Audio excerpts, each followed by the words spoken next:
आप सभी को नमस्कार। आइए आज हम देखते हैं हिंदी वर्तनी, जो कि स्नातक प्रथम वर्ष व विभिन्न प्रतियोगी परीक्षाओं में अधिकतर पूछे जाने वाले प्रश्न। हिंदी वर्तनी शुद्ध अशुद्ध बहुत इंपॉर्टेंट है। सीपी हिंदी क्लासेस वीडियो को लाइक सब्सक्राइब शेयर ज़रूर कीजिएगा। तो आइए शुरू करते हैं हिंदी वर्तनी, जिसमें हम अध्ययन करेंगे अर्थ, नियम, उदाहरण व विभिन्न शुद्ध अशुद्ध शब्दावली।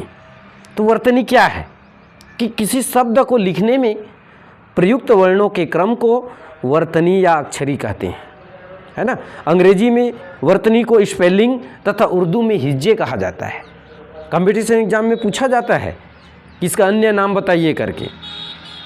तो किसी भाषा की समस्त ध्वनियों को सही ढंग से उच्चारित करने हेतु वर्तनी की एकरूपता स्थापित की जाती है। तो ये हुआ वर्तनी, ध्वनियों के उच्चारण से है। अब देखते हैं कि वर्तनी का दूसरा नाम वर्ण विन्यास है, जो सार्थक ध्वनियों समूह ही शब्द कहलाता है और शब्द में प्रयुक्त ध्वनियों को जिस क्रम से उच्चारित किया जाता है, लिखने में भी उसी क्रम से विन्यस्त करने का नाम वर्तनी या वर्ण विन्यास कहलाता है। शुद्ध भाषा में लिखना ये जो है महत्वपूर्ण होता है। लिखते समय वर्तनी अशुद्ध हो गई तो हमारा सब चीज़ जो है अशुद्ध हो जाता है। इसलिए शुद्ध लेखन अत्यंत आवश्यक है। अब हम देखते हैं शुद्ध वर्तनी लिखने के प्रमुख नियम कि हिंदी में विभिन्न चिन्ह सर्वनामों के अलावा से सभी शब्दों से अलग लिखे जाते हैं। जैसे मोहन ने पुत्र को कहा, श्याम को रुपए दे दो। परंतु सर्वनाम के साथ विभक्ति चिन्ह हो तो उसे सर्वनाम में मिलाकर लिखा जाना चाहिए। जैसे हमने, उसने, मुझसे, आपको, उसको, इस प्रकार से। ठीक है। इसके बाद देखते हैं कि संयुक्त क्रियाओं में सभी अंगभूत क्रियाओं को अलग अलग लिखा जाना चाहिए। जैसे जाया करता है, पढ़ा करता है या जा सकते हैं। इसके बाद पूर्वकालिक प्रत्यय कर को क्रिया से मिलाकर लिखा जाना चाहिए। जैसे सोकर, उठकर, गाकर, है ना। वैसे ही द्वंद्व समास में भी योजक चिन्हों का प्रयोग किया जाना चाहिए। माता पिता, सुख दुख, ऊंच नीच, ये दोनों के शब्दों के बीच में एक चिन्ह लगा दिया जाना चाहिए, जिसे योजक चिन्ह कहा जाता है ना। फिर तक, साथ आदि अवयवों को पृथक लिखा जाना चाहिए। जैसे मेरे साथ, हमारे साथ, यहाँ तक, अब तक, ये सभी चीज़ें हैं। ठीक है। जैसे, तथा, सा आदि सारूप्य वाक्यों के पहले योजक चिन्ह का प्रयोग करना चाहिए। जैसे चाकू सा, तीखा सा, है ना। तो योजक चिन्ह का प्रयोग किया जाना चाहिए।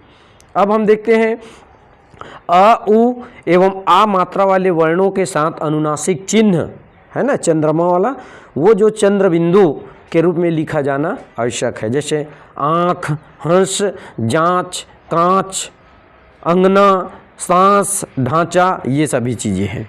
संस्कृत के मूल तत्सम शब्दों की वर्तनी में संस्कृत वाला रूप ही रखा जाना चाहिए, परंतु कुछ शब्दों के नीचे हलंत लगाने का प्रचलन हिंदी में समाप्त हो चुका है। अतः नीचे हलंत नहीं लगाया जाता। जैसे महान, जगत, विद्वान, है ना, पहले लगाया जाता था। अब देखते हैं कि वर्तनी की अशुद्धियों के प्रमुख कारण क्या है। तो इनके प्रमुख कारण में है कि उच्चारण दोष। कई क्षेत्रों व भाषाओं में स, श और व, ब, न, ड़ आदि वर्णों में अर्थ भेद नहीं किया जाता है। उसको जैसा उच्चारण करते हैं वैसा नहीं लिखा जाता, या जैसा लिखा जाता है वैसा उच्चारण नहीं किया जाता, है ना। स, ब या न जो भी बोला जाता है। अब देखते हैं कि कुछ अशुद्धियाँ हैं जिसमें ह्रस्व या दीर्घ स्वरों का ठीक अंतर न जानने के कारण लोग जो है अशुद्धि कर बैठते हैं, है ना। जैसे कौन, कौन, है ना, ये सभी चीज़ें हैं। छ और छत्री छ का अंतर न जानने के कारण छत्री, इच्छा को इच्छा, छात्र को छात्रा, रक्षा को रक्षा, इस प्रकार से लिख देते हैं। ड़, ड, है ना, और अढ़ी अढ़ा वाला जो अक्षर है उसमें ठीक से ज्ञान न होने के कारण परिणाम में दूसरा ड़ डाल देते हैं, है ना। ढंग को दूसरा ढंग लिख देते हैं, पेड़ को पेड़ लिख देते हैं या पेड़ा लिख देते हैं। तो इस प्रकार से अशुद्धियाँ हम कर बैठते हैं। अब देखते हैं न और ड का ज्ञान न होने के कारण रणभूमि को रणभूमि, कल्याण को कल्याण कह देते हैं, लिख देते हैं, शरण को शरण लिख देते हैं। ठीक, वैसे ही अब देखते हैं कि व और व में अंतर अस्पष्ट है। इनके कारण विभीषण को विभीषण, विचार को विचार, व्यवहार को व्यवहार, इस प्रकार से हम अशुद्धियाँ कर बैठते हैं। पूरा वीडियो देखिएगा और हमारे चैनल सीपी हिंदी क्लासेस को लाइक, सब्सक्राइब और शेयर जरूर कीजिएगा। अब देखते हैं कि हिंदी में अशुद्धियों के विविध प्रकार हैं, जिसमें भाषा या अक्षर संबंधी हैं। इसको आप लोग बारीकी से देखिएगा। इम्पोर्टेंट इसमें शब्दावली दिया हुआ है, शुद्ध अशुद्ध दिया हुआ है, इसको देखिएगा। लिंग संबंधी अशुद्धियाँ यहाँ पे हम वीडियो में डाले हैं, है ना। लिंग संबंधी क्या क्या त्रुटियाँ हम कर बैठते हैं, शुद्ध लिख डालते हैं। दिनों, महीनों, ग्रहों, पहाड़ों आदि के नाम पुल्लिंग में प्रयुक्त होते हैं, किंतु तिथियों, भाषाओं, नदियों के नाम स्त्रीलिंग में प्रयुक्त किए जाते हैं। इस चीज़ को आप लोग याद रखिएगा। प्राणीवाचक शब्दों का लिंग अर्थ के अनुसार तथा अप्रामाणिक शब्दों का लिंग व्यवहार के अनुसार होता है। अनेक तत्सम शब्द हिंदी में स्त्रीलिंग में प्रयुक्त होते हैं। जैसे दही बड़ी अच्छी है, ये ऐसा नहीं होता, बड़ा अच्छा है। आपने बड़ी अनुग्रह की नहीं, आपने बड़ा अनुग्रह किया। मेरा कमीज उतार लाओ, मेरी कमीज उतार लाओ। इस प्रकार से ये लिंग संबंधी अशुद्धियाँ हैं, जो कि हम अधिकतर ये अशुद्धियाँ कर बैठते हैं, जिसको हमको बारीकी से अध्ययन करना चाहिए और अधिकतर एग्जाम में जो है पूछा जाता है। फिर तीसरा आता है समास संबंधी अशुद्धियाँ, है ना। 2 या 2 से अधिक पदों का समास करने पर प्रत्ययों का उचित प्रयोग न करने से जो शब्द बनता है उसमें कभी कभी अशुद्धियाँ रह जाती है। अर्थात 2 समास विग्रह करें तो हमेशा योजक चिन्हों का प्रयोग किया जाना चाहिए। अब देखते हैं चौथा की संधि संबंधी अशुद्धियाँ। अशुद्ध, शुद्ध, इसमें 2 उसमें बांट दिए गए हैं, उपरोक्त, उपर्युक्त, सदोपदेश, सदुपदेश, वयोवृद्ध और शुद्ध में आएगा वयोवृद्ध, सदैव अशुद्ध है, सदैव शुद्ध है। वैसे ही पांचवा हम देखते हैं कि विशेष व विशेषण संबंधी अशुद्धियाँ। पूजनीय व्यक्ति नहीं होता, पूज्यनीय व्यक्ति अशुद्ध है, पूजनीय व्यक्ति होता है। वैसे ही महान कृपा नहीं होता, महती कृपा होता है। गोपन कथा नहीं होता, गोपनीय कथा होता है। विद्वान नारी अशुद्ध है, विदुषी नारी शुद्ध है। ठीक है, इसके बाद आता है छठवा प्रत्यय उपसर्ग संबंधी अशुद्धियाँ। इसमें भी है प्रत्यय उपसर्ग संबंधी। सौंदर्यता अशुद्ध है, सौंदर्य होगा, है ना। गौरवता गौरव होगा। चातुर्यता नहीं होता, चातुर्य होता है। सार्थकता सामर्थ्य, सौजन्यता नहीं होता, सौजन्य होता है। तो ये प्रत्यय उपसर्ग संबंधी अशुद्धियाँ हैं, है ना, जो हमें अधिकतर ये गलती करते हैं। इसको बारीकी से अध्ययन आप लोग कीजिएगा, है ना। मिठासता नहीं होता, मिठास होता है। अज्ञानता नहीं होता, अज्ञान होता है। भूगोलिक अशुद्ध है, भौगोलिक ये जो है शुद्ध है। वैसे ऐतिहासिक नहीं होता, ऐतिहासिक होता है। ठीक है, इसके बाद हम बहुत सारा शुद्ध शब्दावली यहाँ पे दिए हैं, हम वीडियो में डाल दिए हैं, जिसको आप लोग बारीकी से अध्ययन कीजिएगा, है ना। हिमालय नहीं होता, हिमालय होता है।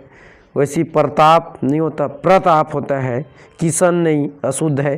कृष्ण होता है।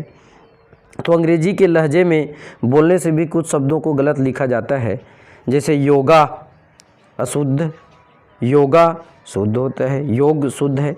शुक्ला नहीं होता, शुक्ला होता है, शुद्ध है ये। वैसे मिश्रा नहीं होता, मिश्र होता है। ठीक है, हिंदी में संस्कृत के तत्सम शब्दों का बहुत अधिक प्रयोग होता है, उससे संबंधित भी शब्दावली हमने यहाँ डाल रखे हैं, उसको देख लीजिएगा। उसके बाद है ना अ संबंधी, ई संबंधी और उ संबंधी, ए संबंधी, है ना। दोनों में समानता है, थोड़ा मात्रा का अंतर है। इसमें भी हम बहुत से अशुद्धियाँ कर बैठते हैं, इसको आप लोग बारीकी से देखिएगा, है ना। जैसे आ संबंधी है आशय, है ना। अब इसमें देखिएगा आशय शक्कर के स का प्रयोग हुआ है। अधीन नहीं होता, अधीन होता है। ठीक है, वैसे ही ई संबंधी है, इच्छा होता है, इच्छा लिखा है ना। ई अदच्य छा होगा, इच्छा। वैसे ही इकट्ठा नहीं होता, इकट्ठा होता है, ट और ठ लगाते हैं। वैसे ही आप उ ए संबंधी अशुद्धियों को जो है आप देख सकते हैं। फिर छ, झ, त और द संबंधी है ना, इसमें भी बहुत हम कंफ्यूज रहते हैं कि क्या लिखें, क्या प्रयोग करना है। छुपाना है तो बल्कि ये छिपाना होता है। क्षमा, छत्र छ है ना, ये क्षमा होगा। क्षोभ, क्षोभ होता है। ठीक है, तो बारीकी से इन शब्दावली का जो है प्रयोग करिएगा, इसको बार बार पढ़िएगा, लिखने की कोशिश कीजिएगा।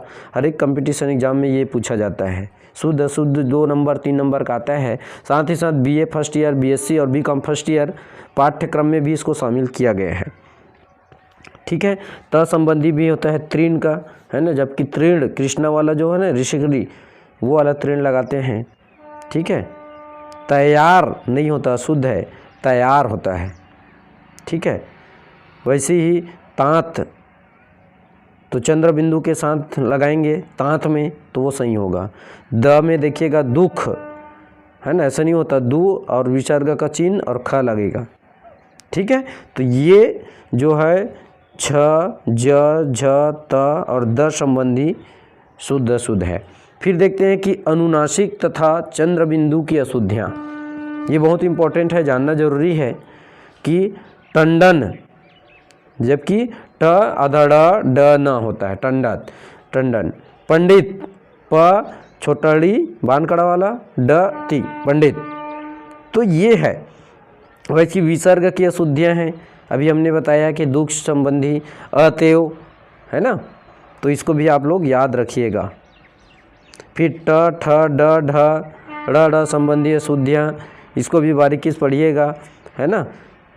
वचन संबंधी, उच्चारण के कारण होने वाली अशुद्धियाँ, जैसे वैद्य जी, है ना, द के जगह विद्या वाला द का प्रयोग करते हैं, वैद्य जी होता है। उद्देश्य, उद्देश्य लिख देंगे गलत हो जाएगा, उसी को उद्देश्य बोला जाता है। ठीक है, भूगोलिक नहीं होता, भौगोलिक शुद्ध शब्द है। ठीक है, वैसे ही स्त्री, ई आधा स त्रि, ये शुद्ध है, जबकि आधा स और त्रि ये जो है शुद्ध शब्द है। तो इसको आप लोग बारीकी से देखिएगा, और हम आपके पाठ्यक्रम से संबंधित वीडियो लेकर आते ही रहेंगे, अभी अपलोड करेंगे, और वीडियो को आखिरी तक देखिएगा।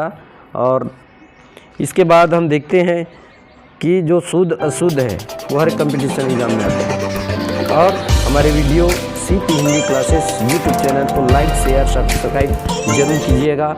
वीडियो अच्छा लगे तो अपने दोस्तों तक